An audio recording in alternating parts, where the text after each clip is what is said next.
और इस वक्त प्रधानमंत्री नरेंद्र मोदी पश्चिम बंगाल के आरामबाग में रैली को संबोधित कर रहे हैं।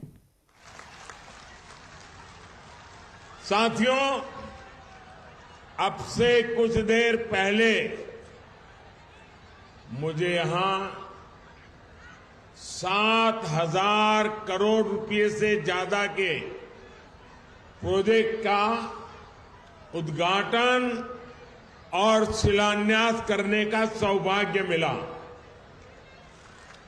इनमें रेल, पोर्ट, पेट्रोलियम और जल शक्ति से जुड़ी परियोजनाएं शामिल हैं।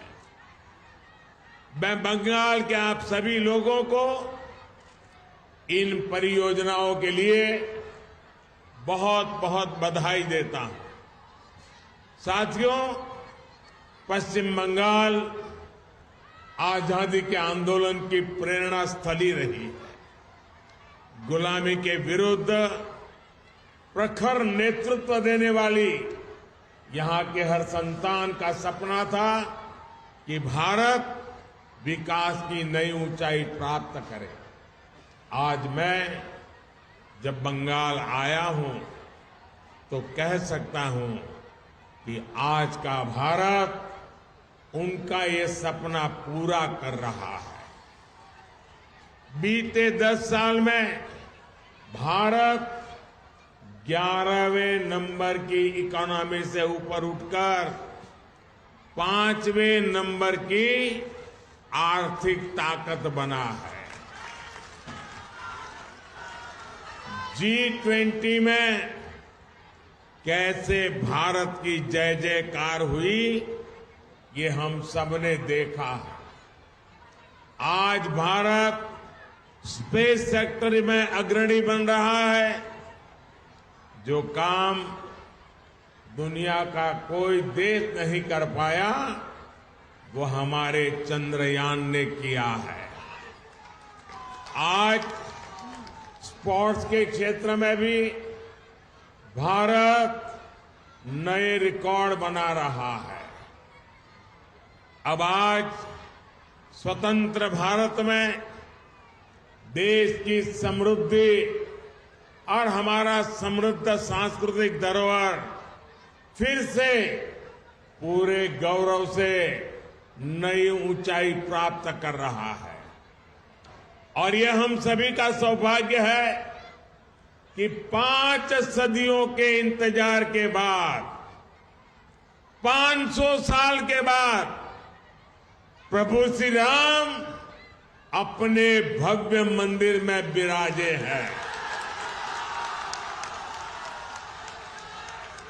पश्चिम बंगाल में जिस तरह रामलला का स्वागत हुआ, श्री राम के प्रति बंगाल के लोगों की जो आस्था है, उससे पूरा देश प्रभावित है, प्रेरित है।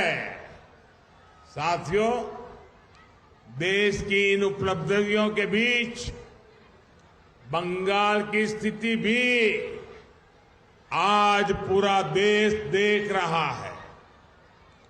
मां, माटी, मानुष, ये इसके ढोल पिटने वाली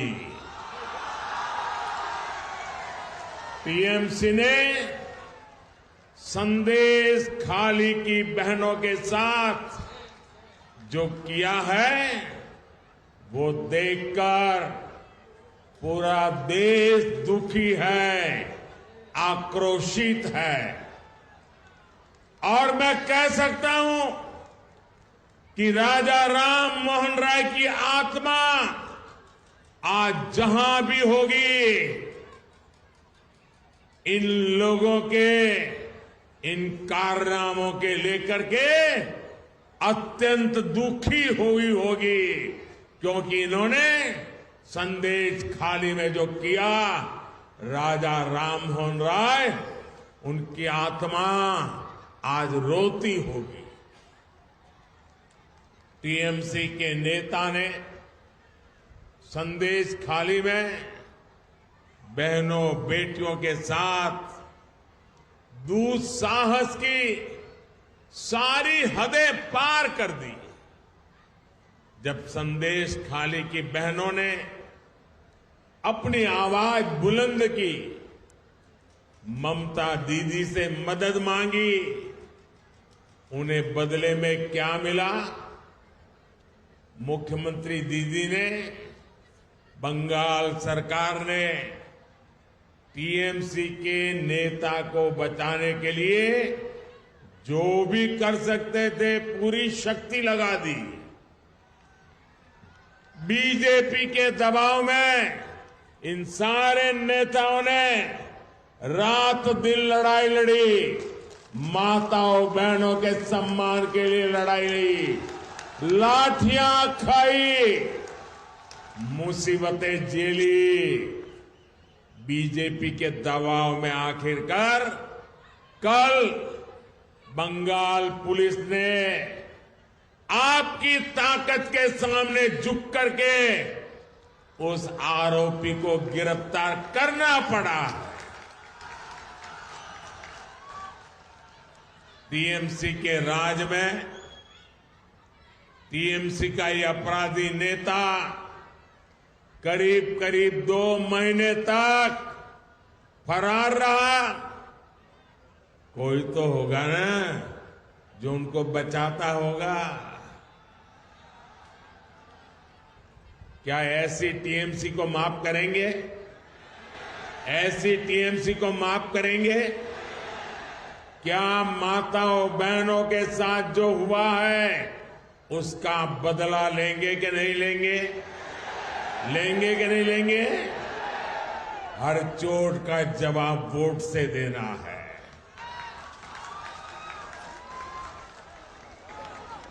आज बंगाल की जनता यहां के मुख्यमंत्री दीदी से पूछ रही है, क्या कुछ लोगों का वोट आपके लिए संदेश खाली की पीड़ित महिलाओं से भी ज्यादा अहम हो गया है? अरे शर्म आनी चाहिए। बंगाल के मेरे भाइयों बहनों, मुझे सबसे ज्यादा हैरानी इंडी गठबंधन के बाकी नेताओं को देखकर होती है।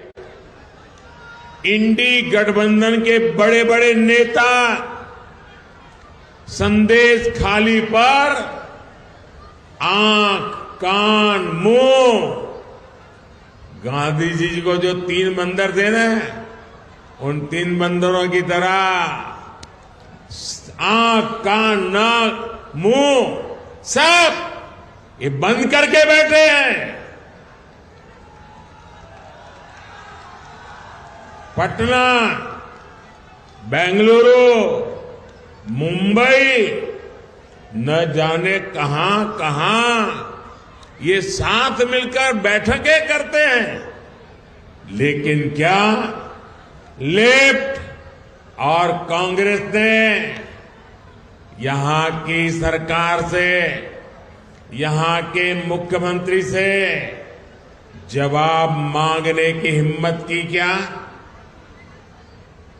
इन लोगों से संदेश खाली की इन बहनों की तरफ एक नजर देखा भी नहीं गया। और आपने देखा है कांग्रेस के राष्ट्रीय अध्यक्ष ने क्या कहा? आप सुनकर के चौंक जाएंगे। मेरी माताओं बहनों, जो बंगाली में मेरा ट्रांसलेशन कर सकते हैं वो इन माताओं बहनों को जरूर बताएं। कांग्रेस के राष्ट्रीय अध्यक्ष ने क्या कहा? कांग्रेस के राष्ट्रीय अध्यक्ष कहते हैं, अरे छोड़ो, बंगाल में तो ये सब कुछ चलता रहता है। क्या ये बंगाल का अपमान है कि नहीं है? बंगाल की महान परंपरा का अपमान है कि नहीं है? बंगाल की महान संस्कृति का अपमान है कि नहीं है? बंगाल के वीर पुरुषों का अपमान है कि नहीं है? बंगाल के संस्कार प्रिय नागरिकों का अपमान है कि नहीं है? यही सच्चाई कांग्रेस की और इंडी गठबंधन की है। साथियों, इंडी गठबंधन के लिए भ्रष्टाचारियों, परिवारवादियों और तुष्टीकरण वालों का साथ देना ही एक ही काम बचा है, यही सबसे बड़ा काम है।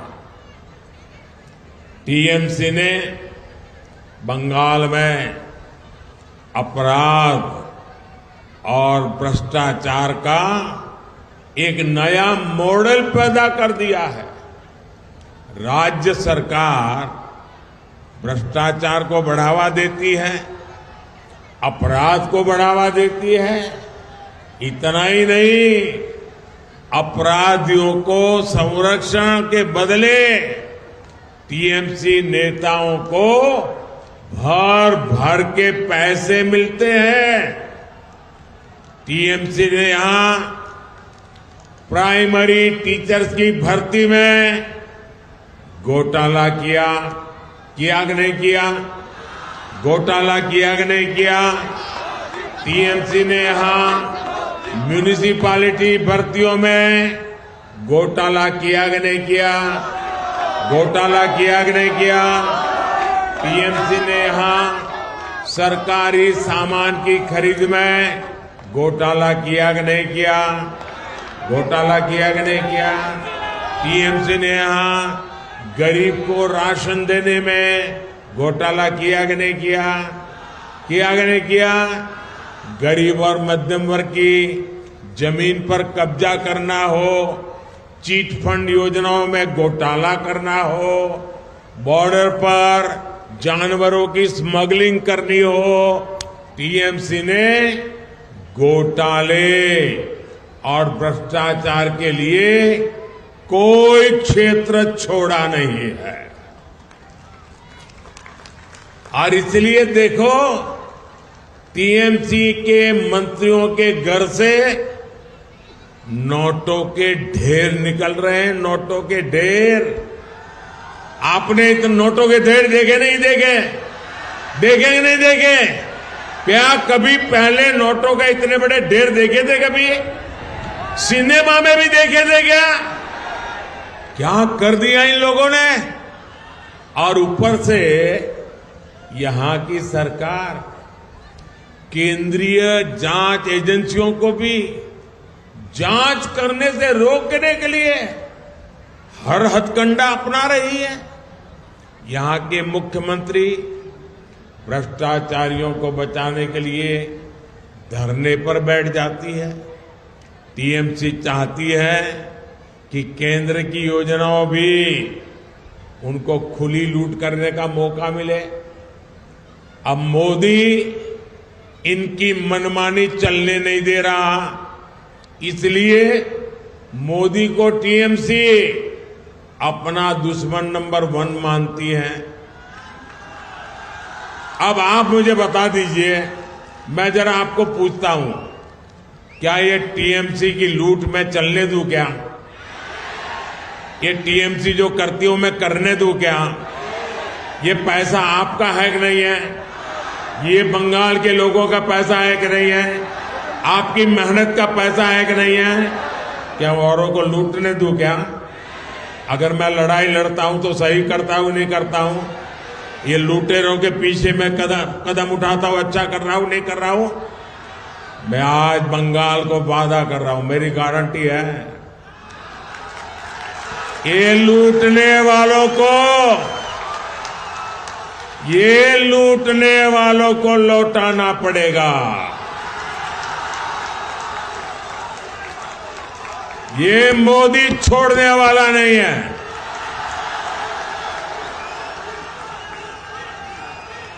और मोदी न इनकी गालियों से डरता है, इनके हमले से डरने वाला, रुकने वाला मोदी नहीं है।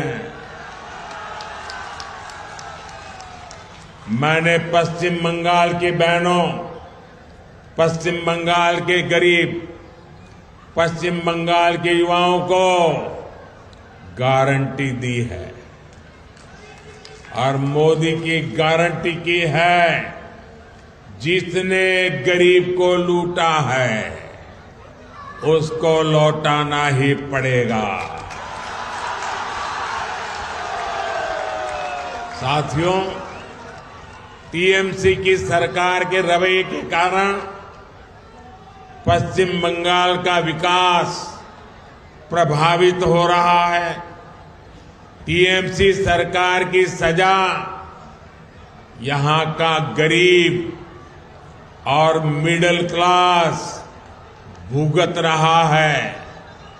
मैं आपको इसके कुछ प्रमाण देता हूं। झारिया और रानीगंज कोल फील्ड का प्रोजेक्ट हमने लगभग 6 साल पहले शुरू किया था, लेकिन यहां की सरकार इसको आगे बढ़ने नहीं दे रही है।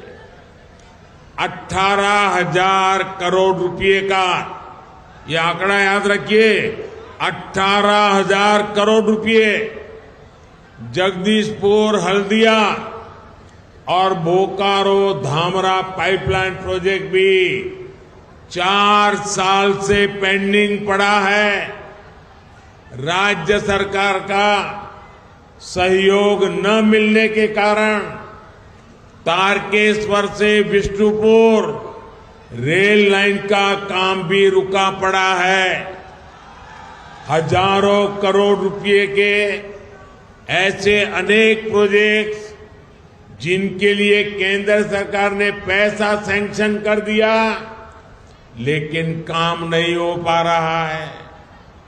यहां तक कि टीएमसी सरकार गरीबों के घर तक नहीं बनने दे रही है। पूरे देश में मोदी ने 4 करोड़ से अधिक गरीब परिवारों को पक्के घर दिए हैं, पक्के घर मिल चुके। वो पक्के घर में दिवाली, होली मना रहे हैं, दुर्गा पूजा कर रहे हैं। पश्चिम बंगाल के गरीब परिवारों के लिए भी केंद्र की भाजपा सरकार ने 45 लाख 45 लाख घर हमने स्वीकृत किए हैं। इसके लिए 42,000 करोड़ रुपए, 42,000 करोड़ रुपए रिलीज किए गए हैं। लेकिन बंगाल में राज्य सरकार गरीबों के घर बनाने के लिए तेजी से काम नहीं कर रही, अड़ंगे डाल रही है, रुकावटें पैदा कर रही है। आप मुझे बताइए, पैसे हैं तो गरीबों के घर बनने चाहिए कि नहीं बनने चाहिए? जल्दी से जल्दी बनने चाहिए कि नहीं बनने चाहिए? अच्छे से अच्छे बनने चाहिए कि नहीं बनने चाहिए? क्या ये टीएमसी वाले बना सकते हैं क्या? बना सकते हैं क्या? अगर बनाएगा तो बीजेपी बनाएगी, अगर करेगा तो मोदी करेगा।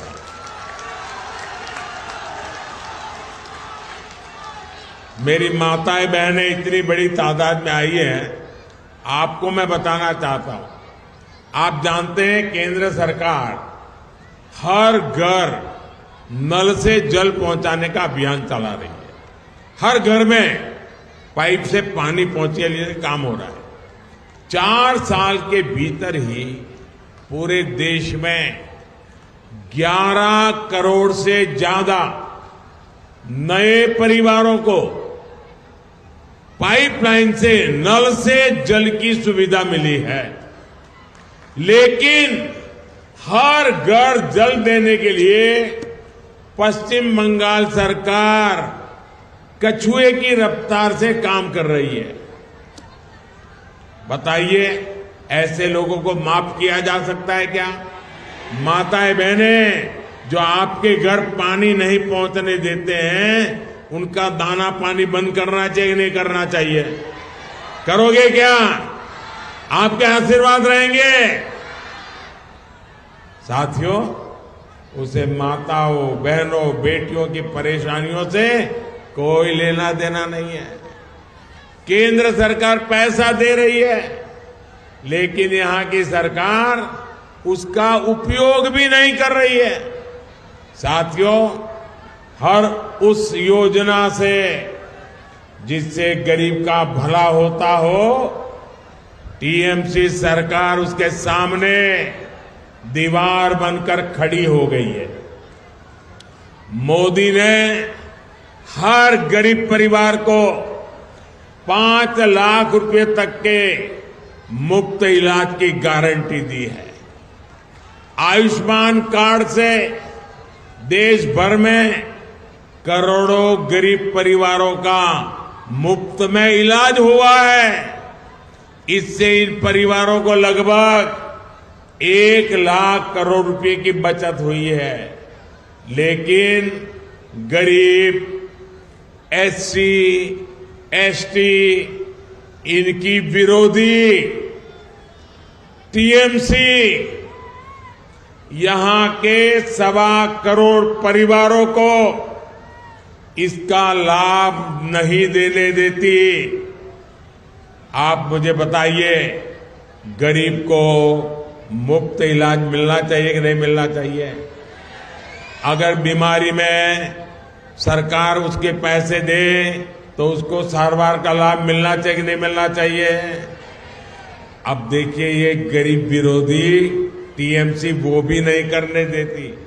देश के करोड़ों लोगों को मोदी बीमारी में पैसा दे रहा है, बंगाल में नहीं दे पा रहा है क्योंकि टीएमसी मना कर रही है। टीएमसी सरकार पीएम किसान सम्मान निधि का लाभ दिलाने में भी लंबे अरसे तक अड़ंगे लगा रही है। भारत सरकार के प्रयासों से यहां बंगाल के छोटे किसान के बैंक खातों में सीधे 11,000 करोड़ रुपए ट्रांसफर हुए हैं। लेकिन टीएमसी सरकार की पूरी कोशिश है कि इस योजना का पैसा भी हड़प लें।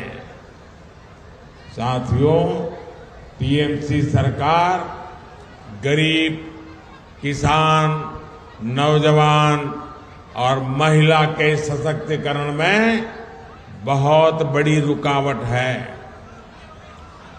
ये 4 वर्ग जब तक सशक्त नहीं होंगे तब तक पश्चिम बंगाल विकसित नहीं हो सकता। इसलिए आज केंद्र सरकार गरीब, किसान, नौजवान और महिला सशक्तिकरण पर सबसे ज्यादा जोर दे रही है। ये भाजपा की ही सरकार है जिसने नारी शक्ति वंदन अधिनियम करके लोकसभा और विधानसभा में महिलाओं को आरक्षण दिया। ये भाजपा की ही सरकार है जिसने नमो ड्रोन दीदी अभियान शुरू किया है। इस अभियान के तहत हम गांव की बहनों, बेटियों को आधुनिक ड्रोन उड़ाने की ट्रेनिंग दे रहे हैं। भाजपा की सरकार गांव-गांव में महिला स्वयं सहायता समूहों को लाखों करोड़ की मदद दे रही है, जिससे उनकी आमदनी और बढ़े। हमने देश में 3 करोड़ लखपति दीदी, 3 करोड़ लखपति दीदी बनाने का भी संकल्प लिया है। साथियों, पश्चिम बंगाल विकसित होगा तभी भारत भी विकसित होगा। इसके लिए जरूरी है कि आने वाले लोकसभा चुनाव में पश्चिम बंगाल की सभी सीटों पर कमल खिले। खिलेगा? खिलेगा? टीएमसी को घमंड है कि उसके पास एक निश्चित वोट बैंक है। इस बार टीएमसी का ये घमंड भी टूटेगा। इस बार मुस्लिम बहन बेटियां भी टीएमसी के गुंडा राज को उखाड़ फेंकने के लिए आगे आएगी। इस लोकसभा चुनाव के नतीजे पश्चिम बंगाल से टीएमसी सरकार का उसकी विदाई का, उसके पराजय का काउंटडाउन शुरू करेंगे।